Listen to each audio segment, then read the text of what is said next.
तो नंद बाबा कंस क्या कर देने गए। कंस राजा है और सब जो छोटे छोटे गांव हैं उन गांवों से कर जाता है। कर क्या जाता है? दूध, माखन, दही मटकों में भर करके कर के रूप में ले आते हैं। तो कर देने गए और कंस के घर मुलाकात हुई वसुदेव जी से। वसुदेव जी नंद बाबा मित्र है। मित्र कौन है? आज फेसबुक फ्रेंड है लोगों के 5000, मगर भैया के घर में कोई परेशानी आ जाए तो एक आदमी भी नहीं आता। वो 5000 में से तो नहीं आता। जो एक दूसरे के सुख दुख की चर्चा करे वो मित्र है, सच्चा मित्र। तो वसुदेव जी नंद बाबा मिले तो नंद बाबा वसुदेव जी के दुख की चर्चा कर रहे हैं कि बाबा कंस ने आपके 7 बच्चों को मार दिया। और वसुदेव जी नंद बाबा के आनंद की चर्चा कर रहे हैं कि नंद बाबा मैंने सुना आपके घर 2-2 बच्चों का प्राकट हो।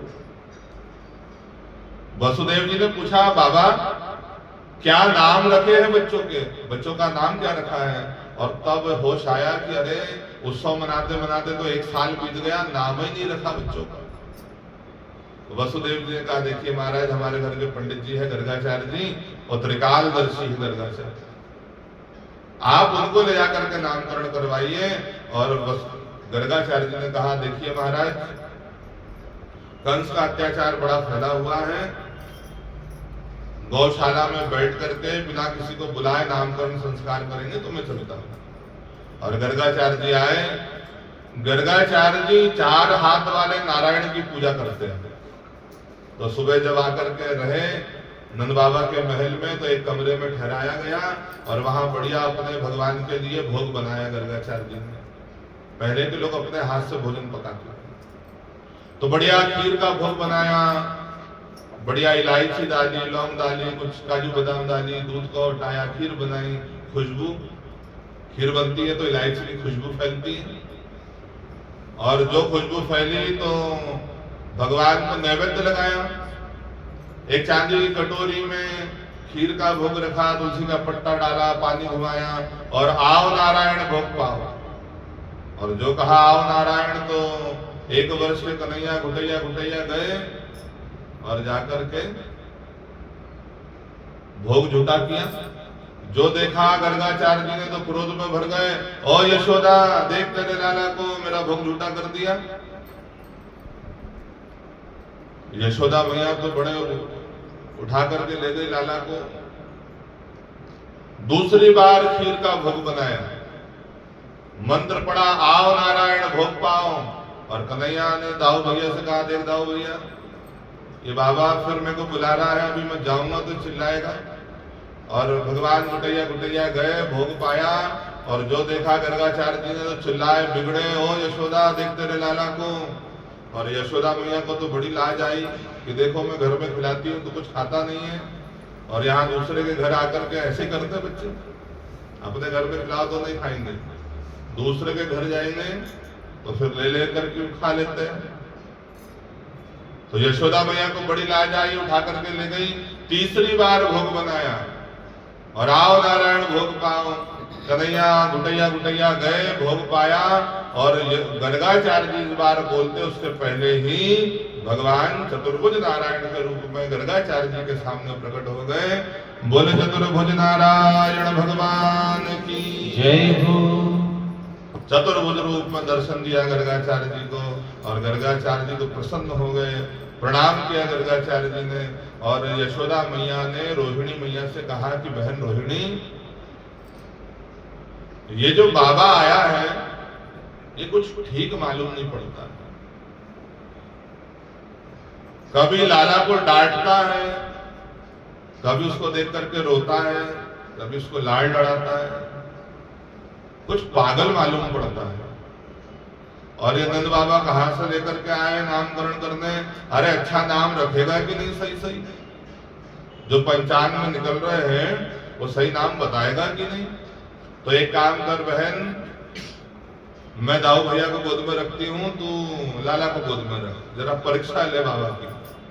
और जाकर के बैठे तो पहले तो गर्गाचार्य जी ने नाम देवता की पूजा कराई। सोने की थाली में बढ़िया चावल जमा करके जो नक्षत्र से नाम लिखा था उसमें सोने की सलाखा से नाम लिखा, उसकी पूजा करवाई, नाम देवता की पूजा। 7 तिल के पर्वत बना करके नंद बाबा ने उसमें सोने का सामान रखा है। एक कांसे के कटोरे में घी भर के रखा है पंडित जी को दान करने के लिए। और सबकी पूजा हुई और उसके बाद गर्गाचार्य जी बोले, यशोदा अयम ही रोहिणी पुत्रो रमयन तो सदा गुणई, ये जो तेरी गोद में है ये तेरा नहीं, ये रोहिणी का पुत्र है। और जो बता दिया गर्गाचार्य जी ने तो यशोदा मैया रोहिणी मैया प्रसन्न हो गई कि बाबा तो बहुत अच्छा है। अरे तेरे लाला को भी मेरा लाला बता दिया, मेरी गोद में तब भी बता दिया कि ये मेरा नहीं तेरा लाला है। तो गर्गाचार्य जी ने बताया कि अयम ही रोहिणी पुत्रो यशोदा, ये जो तेरी गोद में है ये तेरा नहीं, ये रोहिणी का लाला है। इसका नाम संकर्षण होगा। एक माँ की गोद से दूसरे माँ के गर्भ में डाला गया है, इसलिए इसका नाम संकर्षण होगा। ये लोगों का कल्याण करने वाला है तो इसका नाम बलभद्र होगा। बल की अधिकता के कारण इसका नाम बलराम होगा। 3 राम रखे। और जो भगवान को देखा तो वही झांकी याद आ गई 4 हाथ वाली, तो देखते ही रह गए, समाधि लग गई और बहुत देर बैठे रहे। तो यशोदा मैया को फिर वो सुबह वाली बात याद आने लगी कि बाबा है तो अच्छा मगर जरा अजीब हरकत कर रहा है। तो यशोदा मैया ने हिलाया, ओ बाबा है कि गया? और फिर समाधि टूटी। तो गर्गाचार्य जी ने बताया, यशोदा ये जो तेरा लाला है कभी श्वेत वर्ण का होता है, कभी पीत वर्ण का होता है, कभी रक्त वर्ण का होता है। और इस बार तो गजब हो गया, इदानीम कृष्णदाम गतः, इस बार काला रंग लेकर के आया है। तो रंग का सहारा लेकर के मैं इसका नाम कृष्ण रखता हूं। और मेरे श्रोता बंधुओं, कृष्ण का अर्थ केवल काला नहीं है। कर्षते इति कृष्ण, जो लोगों को अपनी ओर खींचे, आकर्षित करे, उनका नाम है कृष्ण। तो दोनों भगवान का नामकरण हो गया। भगवान धीरे धीरे बड़े हुए और अब भगवान जब बड़े हुए तो अब भगवान खड़े होने का प्रयास करते हैं। यशोदा मैया छोटी छोटी बात में उत्सव मनाती है। जब लाला अच्छी नींद लेता है तो उत्सव मनाती है, पेट भर के भोजन करता है तो उत्सव मनाती है। और भगवान धीरे धीरे 2 वर्ष के हो गए और जो 2 वर्ष के हुए भगवान, तो आज उत्सव बनाया गया भगवान के जन्म का। और यशोदा मैया ने सब गोपियों को बुला करके कहा कि गोपी सबके घर में जाकर के निमंत्रण दे दे, कोई अपने घर में भोजन ना बनाए। लाला का 2 वर्ष का उत्सव है, सब यही भोजन करेंगे। और सोने की परात में भगवान को बैठाया, शंख में दूध भर करके भगवान को स्नान करवाया और भगवान को सुंदर पीताम्बरी पहनाई, सुंदर श्रृंगार किया। एक छोटी सी पायल पहनाई भगवान को सोने की। अब भगवान धीरे धीरे खड़ा होना सीखे थे और जो खड़ा होना सीखे, पैर में पायल पहना दी, सुंदर पीताम्बरी पहना दी। तो भगवान जब पैर उठा करके रखते हैं वो पायल बजती है और भगवान पैर उठा उठा करके पटक पटक करके रखते हैं। तो वो झांकी को देख करके यशोदा मैया बड़ी प्रसन्न होती है। और यशोदा मैया एक हाथ से भगवान का हाथ पकड़े हुए हैं और भगवान कभी कमर हिलाते हैं, कभी पैर को नीचे पटकते हैं तो उसकी आवाज आती है। भगवान नृत्य कर रहे हैं और यशोदा मैया भगवान को नचा रही है।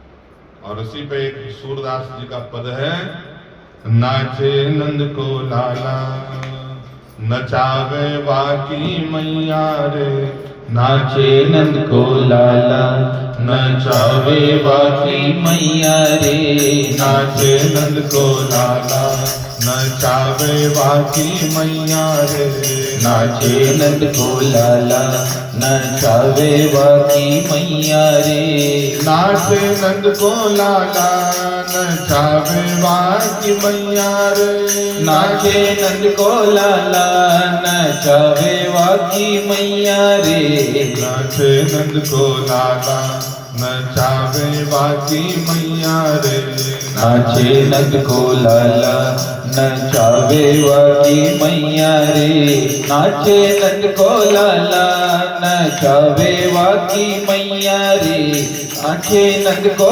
लाला नचावे वाकी मैया रे, ठुमक ठुमक पग धरे रे कन्हैया रे, ठुमक ठुमक पग धरे रे कन्हैया रे, नाचे नंद को लाला नचावे वाकी मैया रे, नाचे नंद को लाला नचावे वाकी मैया रे। मथुरा में हरि जन्म लियो है, मथुरा में हरि जन्म लियो है, गोकुल में पहरी जन्म लियो है, गोकुल में हरि जन्म लियो है। ओ नाचे नंद को लाला नचावे वाकी मैया रे, नाचे नंद को लाला नचावे वाकी मैया रे, नाचे नंद को लाला नचावे वाकी मैया रे, नाचे नंद को लाला नचावे वाकी मैया रे, ठुमक ठुमक पग धरत कन्हैया रे, ठुमक ठुमक धरत कन्हैया रे, रुनक झुनक पग घुंघरू बाजे, रुनक झुनक पग घुंघरू बाजे, रुनक झुनक पग घुंघरू बाजे, रुनक झुनक पग घुंघरू बाजे, ठुमक ठुमक जय हो, ठुमक ठुमक पग धरत कन्हैया रे, नाचे नंद को लाला नचावे वाकी मैया रे, नाचे नंद को लाला नचावे वाकी मैया रे, धोती न बांधे लाला जामन पहिरे, धोती न बांधे लाला जामन पहिरे, धोती न बांधे लाला जामन पहिरे, धोती न बांधे लाला जामन पहिरे, पीतांबर को जय हो, पीतांबर को पढ़ो रे पहरैया रे, पीतांबर को पढ़ो रे पहरैया रे, नाचे नंद को लाला नचावे वाकी मैया रे,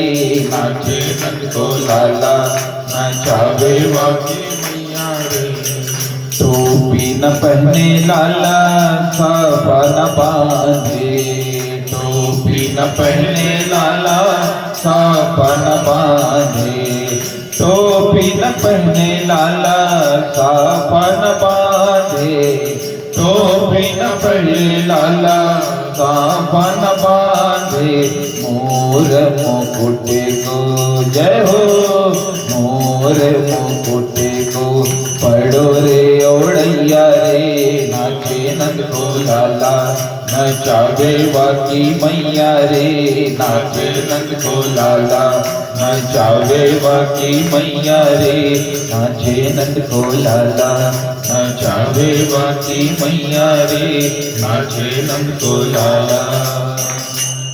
बोले नंद के लाला की जय हो। तो भगवान धीरे धीरे बड़े हुए, अनेकानेक बाल लीला भगवान की सुखदेव जी राजा परीक्षित जी को सुनाते हैं। जरा संक्षिप्त में आप लोग श्रवण करें कि भगवान धीरे धीरे 3 वर्ष के हो गए, भगवान का नामकरण हो गया, और जो गोपियां हैं उनका भाव है कि कैसे भी भगवान का दर्शन हो गया। गोपियां कौन है? ये सब भगवान जो देवता थे वो अवतार लेकर के गोपी बनकर के आए हैं। वेदों के मंत्र गोपी बनकर के, जो वेदों में मंत्र है वो मंत्र गोपी बनकर के आ गया है। जब भगवान रामचंद्र जी जनकपुरी में गए, धनुष भंग कर करके सीता मैया ने माला पहनाई, और जो लोग वहां पर थे, बूढ़े बूढ़े महात्मा थे, बूढ़ी बूढ़ी स्त्रियां थी, उन्होंने देखा सुकुमार राम जी को। तो राम जी ने कहा, देखिए अभी तो मैं एक पत्नी धर्म वाला हूं, आप सब गोपी बन करके आना, मैं कृष्ण बन करके मिलूंगा। तो वो सब बूढ़े बूढ़े लोग गोपी बन करके आए। जब राम जी पंचवटी में दंडकारण्य में रहे और वहां जो महात्मा सब समाधि लगा करके बैठे थे, भगवान उनके साथ कुछ कुछ दिन रहे, आगे बढ़ते गए, तो सबको दुखी हो गए कि भगवान आप आए तो मगर ज्यादा दिन रहे नहीं। तो भगवान ने कहा, चिंता मत करो, मैं द्वापर में कृष्ण बन करके आऊंगा, तुम सब गोपी बन करके आना। तो वो बूढ़ी दाढ़ी वाले दादा लोग सब गोपी बन करके आए। जो बंदर भालू थे, भगवान उनके साथ रहे और जब उनसे विदा ली तो सब दुखी हो गए। तो भगवान ने कहा, देखो भैया दुखी कोई मत हो, सब गोपी बन करके आना, मैं कृष्ण बन करके मिलूंगा। तो ये सब बंदर भालू गोपी बन करके आ गए हैं और नित्य एक ही भाव है कि भगवान का दर्शन कैसे होगा। और जब बहुत दिन हो गए दर्शन नहीं होता है तो किसी भी बहाने से गोपी आ जाती है। एक ललिता नाम की गोपी है और आज गोबर मांगने के बहाने से गई है। यशोदा मैया, थोड़ा गोबर मिलेगा? अरे ब्रजमंडल में हर घर में गाय है, हर घर में गोबर है, और आज पहली बार कोई किसी से गोबर मांगने आया। यशोदा मैया ने तो ऊपर से नीचे तक देखा कि गोबर, सही में गोबर चाहिए।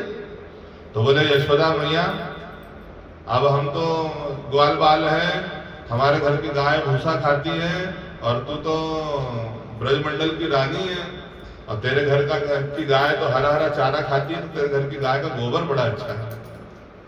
यशोदा मैया ने कहा, हाँ लेकर के जा। और बड़ी टोकनी लेकर के ललिता ने आकर के गौशाला में गोबर भरना प्रारंभ किया और बालकृष्ण भी उसका मनोरथ सिद्ध कर रहे हैं। 3 साल के कन्हैया गौशाला का द्वार पकड़ के खड़े हैं। एक पैर पर दूसरा पैर है, पीताम्बरी पहनी हुई है, घुंघराले घुंघराले बाल है, बड़े बड़े नेत्र है, द्वार पकड़ के खड़े हैं। और ललिता ने तो गोबर भरा, भगवान के दर्शन किए और दर्शन करते करते गोबर भर रही है। और अब इतना गोबर भर दिया कि वो टोकरी उठने नहीं वाली, ऊपर तक भर दिया तो खाली कर रही है। भगवान का दर्शन करते करते खाली करी तो पूरा गोबर खाली कर देती है, फिर पूरा भरती है, फिर खाली करती है। यशोदा मैया ने देखा क्या कर रही है, तो थोड़ा सा गोबर बाहर फेंक करके आई और बोली, थोड़ा सा और लेकर के जाऊंगी। 2-4 बार लेकर के गई तो 3 वर्ष के लाला ने रास्ता रोका ललिता का, क्या कर रही है?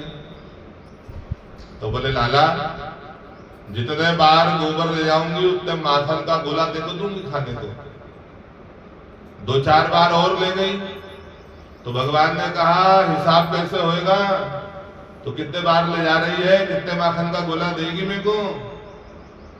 तो ललिता बोली, देख लाला जितने बार ले जाऊंगी गोबर का टीका तेको लगा दूंगी और अपन एक एक टीका मिटाते जाएंगे, एक एक माखन का लोंदा तेको देते जाऊंगी। और जब बीच में ललिता गई तो भगवान ने तुरंत 2-4-10 टीके अपने हाथ से लगा लिए। और जो वापस लेकर के आई, ललिता ने देखा कि मैंने तो 10-20 टीके लगाए थे, इसने पूरा आंग में टीके लगा लिए। तो बोले, लाला ये अच्छी बात नहीं है। तो 3 वर्ष के भगवान बोले कि अरे मैं राजा का लड़का हूं, तू गरीब की लड़की है, मैं क्या बेईमान दिखता हूं? देखो डांट रहे भगवान उसको, ललिता को। और ललिता तो भगवान के दर्शन कर करके वापस गई, मगर भगवान के पूरे शरीर में गोबर लग गया। और जो देखा यशोदा मैया ने, यशोदा मैया ने तो अभी श्रृंगार किया था और यशोदा मैया को गुस्सा आया। यशोदा मैया ने कान पकड़े लाला के, क्यों रे लाला, गत जन्मनी सुकरोसी पूतना रे। अरे पूतना के शत्रु, मुझे ऐसा लगता है कि तू पिछले जन्म में सुकर था, सुअर था। और भगवान मुंह पे हाथ रख के हंसते हैं और दाऊ भैया से बोले, देख दाऊ भैया, मैया तो अंतर्यामी है, सब जानती है, पिछले जन्म में मैं सुकर था, वराह का अवतार मैंने लिया था, मैया तो पिछले जन्म का भी जानती है। और भगवान धीरे धीरे बड़े हुए, आज गोपियों को कोई बहाना नहीं मिला तो सब गोपियां इकट्ठा हो गई और बहाना लेकर के आई, और यशोदा बाहर निकल, देख जरा। यशोदा मैया ने देखा कि झुंड के झुंड गोपियां आई है। क्या बात है गोपियों? तो बताया गोपियों ने, तेरा लाला हमको बड़ा परेशान करता है। क्या करता है? तो गोपियों ने शिकायत सुनाई, वत्साल मुंचन क्वचित समय। गोपियां बोली कि तेरा लाला हमारे घर आकर के बछड़ों को छोड़ देता है। तो यशोदा मैया जो माँ होती है, यशोदा मैया बोली क्या वाह वाह वाह, मेरा लाला कितना सद्गुणी है, तो गाय धोती होगी और मेरा लाला बछड़ों को छोड़ता है, तेरी मदद करता है। गाय धोने के पहले बछड़ों को छोड़ा जाता है। तो बोले नहीं नहीं, क्वचित समय, किसी भी समय, और बछड़े के दूध पी जाते हैं, हमको दूध नहीं मिलता है। दूसरी गोपी बोली मैया ये हमको बड़ा परेशान करता है, ये हमारे घर में आकर के माखन की चोरी करता है। यशोदा मैया बोली देख गोपी, चोर चोर कह करके तू बदनाम कर देगी, कोई लड़की नहीं देगा मेरे लाला को। अरे मेरे अकेले का लाला है क्या? तेरा भी तो लाला है, अगर माखन खा लिया तो खिला दिया कर। गोपी बोली भैया अकेला खाए तो खाए, हम खिलाने में कोई नाराजी नहीं है, मगर गायों को लेकर के आता है, बंदरों को लेकर के आता है, पूरी मंडली लेकर के आता है और बैठ करके नहीं खाता है। भांडम भिनंती, मटकियों को फोड़ता है और फिर जो नीचे माखन गिरता है उसमें से खाता, बैठ के नहीं खाता है। एक गोपी बोली मैंने बैठा करके चौक लगा करके पटा रख करके उसके ऊपर माखन परोस के दिया तो बड़ी बड़ी आग दिखा करके बोला कि मेरे को भिखमंगा समझती है क्या, और ऐसा कह करके भागा। एक गोपी बोली मैया क्या बताओ? तो यशोदा बोली बहन सब बता रही है, तू भी बता। बोले तेरा लाला मेरे घर आया और मेरे घर में मेरी लड़की खटिया पर सोई थी और उसकी चुटिया को खटिया की पटिया से बांध दिया और उसके कान में बोला हवा, और जो उसने हवा का नाम सुनी वो तो बेचारी डर गई और जो उठी तो वो खटिया की पटिया से चुटिया बनी थी। बोली भैया मेरे को हवा ने पकड़ लिया और जो मैं दौड़ करके गई तो ये तेरे घर का हवा भागता दिखा। दूसरी गोपी बोली बहन तेरी तो लड़की की चुटिया बांधी थी खटिया की पटिया से, तेरे इसके लाला ने तो मेरी चोटी मेरे यहाँ इनकी दाढ़ी से बांध दी, और सुबह पानी पीने के लिए मैं उठी तो दाढ़ी और चोटी एक साथ अभी भी है। जोर से मैंने खींचा तो मेरी चोटी में दाढ़ी अभी भी लगी हुई है। एक गोपी बोली यशोदा मैया मेरे घर तो माखन नहीं है, मैं गरीब हूं, तेरा लाला मेरे घर आया, पूरे घर में घूमा, जब माखन नहीं मिला तो बाहर निकल के घर को गाली दी, अरे ये घर है कि मरघट, जिस घर में दूध दही माखन ना हो ऐसे घर को तो आग लगा देना चाहिए। भगवान घर को गाली दे रहे हैं, मानो भगवान कहना चाहते हैं कि जिस घर में गाय नहीं है वो मरघट के समान है, जिस घर में दूध दही माखन नहीं भरा है वो मरघट के समान है। और भगवान इकट्ठा हुए तो जब भगवान बड़े हो गए तो बाहर निकलते हैं, बाहर निकले तो कुछ ग्वाल बाल मिले, उनके मित्र मंडली बनी, तनसुखा मनसुखा श्रीरामा तोष प्रतोष, ये सब भगवान के मित्र मंडल। और भगवान ने एक रोज कहा कि देखो भैया ये जो तनसुखा है ना तन का सुखी है ना मन का सुखी है, दुबला पतला है तनसुखा, और तनसुखा का अर्थ क्या है? जो तन से सुखी हो, कुछ खाता पीता क्यों नहीं है?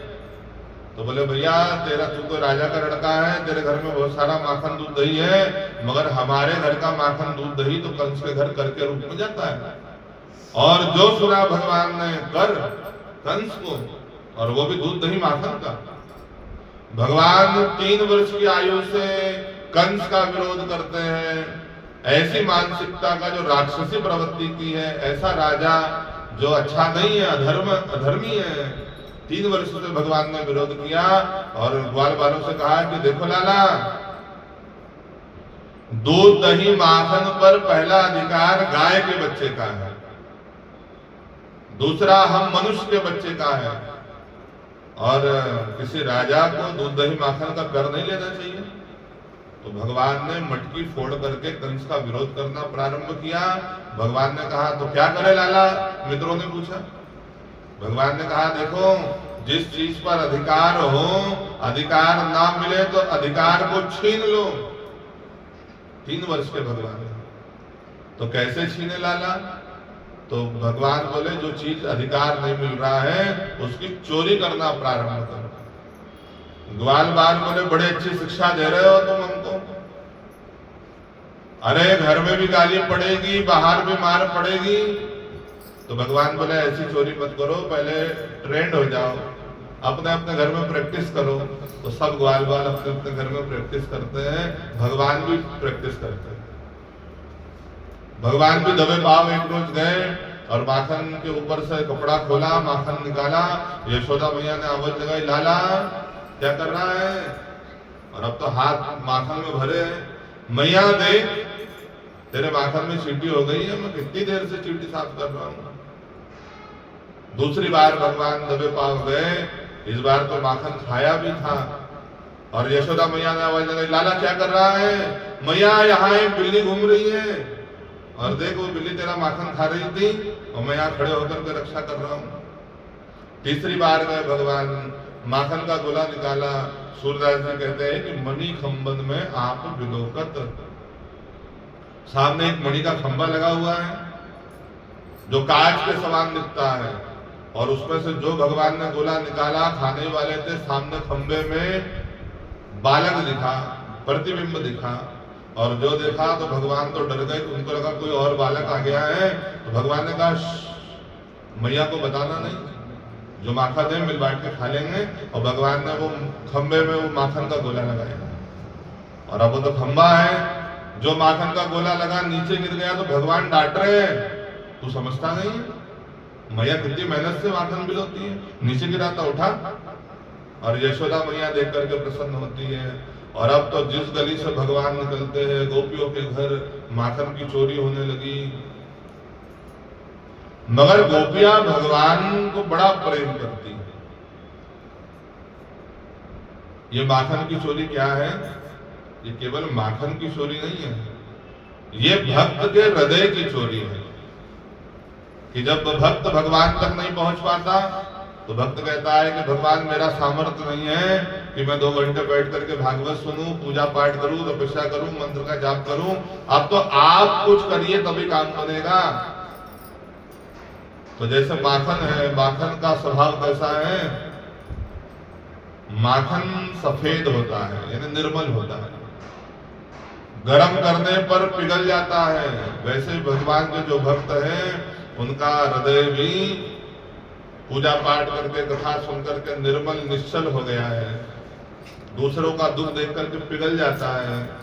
तो भगवान गोपियों के हृदय की माखन की चोरी करते हैं। और सब गोपियां कदम पर इकट्ठा होती है, भगवान की चर्चा करती है कि देखो, एक गोपी ने कहा वो नंद का लाला कितना सुंदर है। तो दूसरी गोपी बोली हाँ हाँ बहन है तो सुंदर, मगर थोड़ा काला है।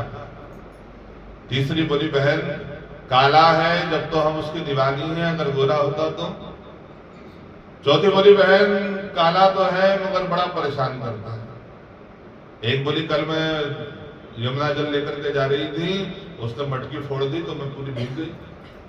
दूसरी बोली बहन तो यमुना जल भर के ले जा रही थी, मैं दही की मटकी ले जा रही थी, उसने मेरी दही की मटकी फोड़ी तो मैं पूरी दही से गीली हो गई। तीसरी बोली बहन तू तो दही की मटकी ले जा रही थी, मैं घी भर के ले जा रही थी। और लाला ने घी की मटकी फोड़ी और बोला गोपी घृत स्नानम समर्पयामि, घी से नहाया कर, गोरी गोरी हो जाएगी। और ऐसा कह करके भाग गए। और उन्हीं गोपियों के बीच में एक प्रभावती नाम की गोपी है। प्रभावती का बड़ा प्रभाव है गोकुल में, ऊंची पूरी है, थोड़ी स्थूल है, मोटी है। परंतु समस्या यह है कि प्रभावती के घर आज तक के चोरी नहीं हुई है, तो इस बात का दुख भी है प्रभावती को। मगर ऐसे बंद करके बनावटी में प्रभावती ने कह दिया कि हाँ हाँ आता होगा तुम्हारे घर, करता होगा चोरी, अगर मेरे घर करे, यशोदा का दूध पिया है और मेरे घर अगर चोरी करे तो फिर मेरा नाम प्रभावती नहीं है। और सब गोपियां तो उठकर चली गई। प्रभावती के साथ उसका देवर था, वही तनसुखा, और ये भगवान का गुप्तचर है, CID। भगवान तो बैठे थे पैर पर पैर चढ़ा करके, और तंसुका ने जाकर के कहा महाराज की जय हो। भगवान ने कहा क्या समाचार है? तो तंसुका बोला भगवान, गोपियां आपके पीठ पीछे बहुत बुराई कर रही है, और जो मेरी भाभी प्रभावती है वो कहती है कि अगर लाला ने यशोदा का दूध पिया है तो मेरे घर चोरी करके दिखाए। भगवान ने कहा ये बात है, तो कल की चोरी तेरी भाभी प्रभावती के घर। और सब ग्वाल बाल इकट्ठा हो गए, प्रभावती के घर चोरी करने जाने के लिए सब बंदर इकट्ठा हुए, ग्वाल बाल इकट्ठा हुए, गैया को इकट्ठा कर दिया।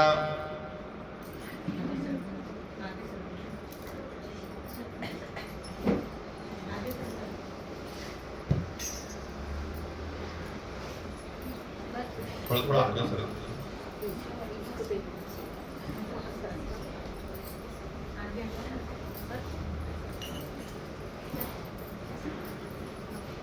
बोलो भक्त वत्सल भगवान की जय हो। तो भगवान प्रभावती के घर चोरी करने गए। ध्यान पूर्वक सुने। सब ग्वाल बाल बंदर गैया सब इकट्ठा हो गए, प्रभावती के घर गए तो प्रभावती ने ताजा ताजा माखन भिगो के रखा था। एक बड़ी मटकी में माखन भर के प्रभावती ने रखा था। प्रभावती तो पानी लेने के लिए यमुना जी पर गई थी, और भगवान ने ग्वाल बालों ने सबने पेट भर के माखन खाया। ताजा ताजा माखन था। एक ग्वाल बाल बोला कि लाला माखन तो बड़ा अच्छा था, पेट भी भर गया, मगर ये मटकी खाली नहीं हुई, क्या करें? और भगवान ने देखा चारों तरफ प्रभावती के घर में, तो भगवान तो भगवान ही है। भगवान ने कहा देखो लाला, ये जो प्रभावती है ये बड़ी आलसी लगती है, आलसी मालूम पड़ती है, घर को लिपटी पोतती नहीं है। तो एक काम करो, जो बचा हुआ माखन है उससे इसके घर को लीप दो, पोत दो। तो जो माखन बचा था वो माखन से प्रभावती के पूरे घर की दीवारों को लीप दिया। नीचे जमीन में भी जो लीपा जाता है तो पूरे घर को माखन से लीप दिया। और प्रभावती तो उधर यमुना जी पर जल लाने गई थी। भगवान ने कहा कि देखो अब आनंद आएगा, एक काम करो, दरवाजा बाहर से बंद कर दो, खिड़की खोल के बाहर खड़े हो जाओ। और सब ग्वाल बाल तो खिड़की के बाहर खड़े हो गए, और प्रभावती मटकी पर मटकी, देखा है ना पनिहारिन को पानी लाते हुए, एक मटकी कमर में रखती है, एक मटकी सिर पे, उसके ऊपर एक मटकी रखती है, एक मटकी हाथ में पकड़ के रखती है, और ऐसी 4 मटकी लेकर के प्रभावती आई। एक मटकी को धीरे से नीचे रखा, कुंडा साकल खोली, कमर के झटके से दरवाजे को अंदर धकाया, और अब झुक नहीं सकती, नीचे देख नहीं सकती, तो ऐसे ही सीधी झुक करके दरवाजे के अंदर पैर रखा। और प्रभावती को क्या पता कि अंदर क्या है, ग्वाल बालों ने पूरा लीप दिया था घर को माखन से।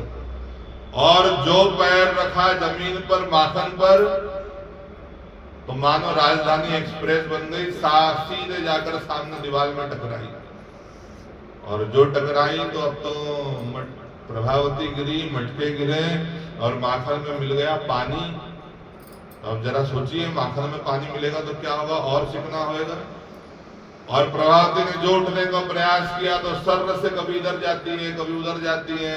और जो खिड़की में ग्वाल बाल खड़े थे वो देख करके बड़े प्रसन्न हुए, और दोनों हाथ उठा करके चिल्लाए, बोले वृंदावन बिहारी लाल की जय हो।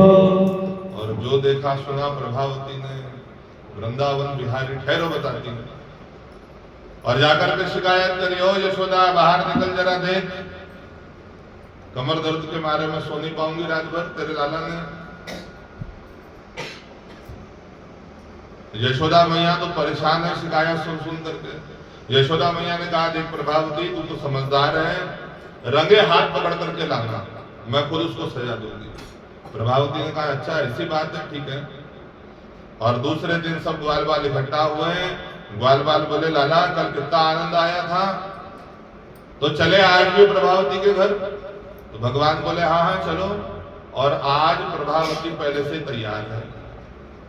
प्रभावती ने मटकी को ऊपर सीधे पर टांगा है, बाहर से किसी से दरवाजा बंद करवाया है और लकड़ी लेकर के छुप करके खड़ी है। ग्वाल बाल आए, देखा मटकी कहाँ है, तो बोले लाला आज तो मटकी ऊपर है। भगवान बोले चिंता मत करो, अपन वेल ट्रेंड है सब। तो 4 लाला नीचे बड़े बड़े खड़े हो गए, 2 लाला को दरवाजे पर खड़े करवाए, अगर वो मोटी आएगी तो जरा इशारा कर देना। और प्रभावती तो लकड़ी लेकर के अभी बताती है। तो 4 लाला नीचे खड़े हो गए, 3 उनके ऊपर चढ़ गए, 2 उसके ऊपर चढ़ गए। भगवान सबकी कमर पकड़ के ऊपर चढ़ गए, मटकी पकड़ी, नीचे वाले ने आवाज लगाई लाला पकड़ ली मटकी। भगवान ने भी आवाज लगाई हाँ लाला पकड़ लिए। और जैसे ही मटकी पकड़ी प्रभावती लकड़ी लेकर प्रकट हुई, ठहरो बताती हूँ। और जो देखा प्रभावती को तो बाकी तो सब भाग गए और भगवान सीके पर लटक गए। ऐसा दर्शन भगवान का एक गोपी के घर हो सकता है, लटकते हुए भगवान। और नीचे से प्रभावती ने लकड़ी दिखाई, नीचे उतार, तेरी मां मानती नहीं है ना। भगवान ने कहा देख प्रभावती मेरे को लग जाएगी, जरा पकड़ना तूने। और गोपी है तो भगवान को जैसे जैसे नीचे उतारा, भगवान तो हाथ और मुंह पोंछने लगे। तो एक लकड़ी मारी भगवान को, रंगे हाथ लेकर के जाऊंगी आज। और भगवान का एक हाथ पकड़ा, एक हाथ में लकड़ी है, और जोर जोर से वही डायलॉग जो प्रभावती का डायलॉग है, अरे देखो देखो ब्रजवासियों, मैना कहती थी ये नंद का लाला चोर है। और मैंने कहा था कि अगर इसको रंगे हाथ नहीं पकड़ लिया तो मेरा नाम प्रभावती। ये प्रभावती का डायलॉग है। और पूरे गोकुल में भगवान की शोभा यात्रा निकाल दी, जोर जोर से चिल्लाती मेरा नाम प्रभावती नहीं। भगवान ने कहा प्रभावती तेरी माँ ने कुछ सिखाया है तुमको? तो बोले क्यों लाला? अरे बूढ़े बूढ़े लोग बैठे हैं और ये सिर खुला कर करके तू चिल्लाते हुए जा रही है, शर्म आ रही है थोड़ी? और प्रभावती समझी हाँ लाला गलती हो गई। और प्रभावती ने बड़ा घूंघट लिया और चिल्लाते चिल्लाते जा रही थी। और भगवान ने कहा देख प्रभावती अगर तू मेरी शिकायत करेगी तो मैं भी तेरी शिकायत करूंगा। तूने मेरा हाथ तोड़ दिया, इतनी जोर के हाथ पकड़ रही है तू। और भगवान ने वही प्रभावती के देवर तनसुखा को आवाज लगाई लाला इधर आना। और प्रभावती को लगा कि हाँ हाँ इसका हाथ दुखता होगा, तो हाथ बदला। और जो हाथ बदला तो वही उसके देवर का हाथ पकड़ा दिया, तेरा तुझको अर्पण क्या लागे मेरा। और प्रभावती तो खींचती खींचती ले गई, और यशोदा बाहर निकल, देख दे रहा तेरे लाला को चोर को रंगे हाथ पकड़ के लाई हूं। और भगवान तो पहले ही चले गए। मैया वो प्रभावती बड़ा परेशान करती है, रोज डांटती है, आज तो उसने मेरे को मारा भी है। मैया ने कहा लाला तू चिंता मत कर, तेरी माँ है। और प्रभावती जो आई तो यशोदा मैया ने कहा प्रभावती जरा घूमट ऊपर कर, देख जरा किसको पकड़ के लाई है। और जो देखा तो उसका देवर, वो हाथ छुड़ा के भागा। और सामने जो देखा तो यशोदा मैया और यशोदा की गोद में लाला। और बाल कृष्ण ने प्रभावती को कहा जयराम जी की, इशारे से पूछा कैसी रही। और प्रभावती को तो कुछ समझ ही नहीं आया क्या हुआ कैसा हुआ। यशोदा मैया बोले देख प्रभावती तू मेरे घर आती है, चाय कॉफी पिया कर, मेरे लड़के के पीछे क्यों पड़ी रहती है? तू बीमार है, घर जा आराम कर जरा, तेरी तबीयत ठीक नहीं है। और प्रभावती तो सिर खुजाती बाहर गई, उसको समझ ही नहीं आया। और भगवान ने कहा मैया मैं जरा खेल करके आता हूँ। भगवान बाहर निकले और प्रभावती से कहा जयराम जी की बड़ी आई थी हमको मार पढ़ाने वाली। अरे इस बार तो तेरे देवर का हाथ तेरे हाथ में दिया है, और अगर हमको पकड़ने की कोशिश करी तो अगली बार तेरे ससुर जी का हाथ तेरे हाथ में दे देंगे। और ऐसा कहकर के भगवान भागे। और जो गोपबाल थे वो फिर से चिल्लाए बोले वृंदावन बिहारी लाल की जय हो। तो ऐसी अनेक भगवान की बाल लीलाएं हैं। भगवान अनेक लीला करते हैं।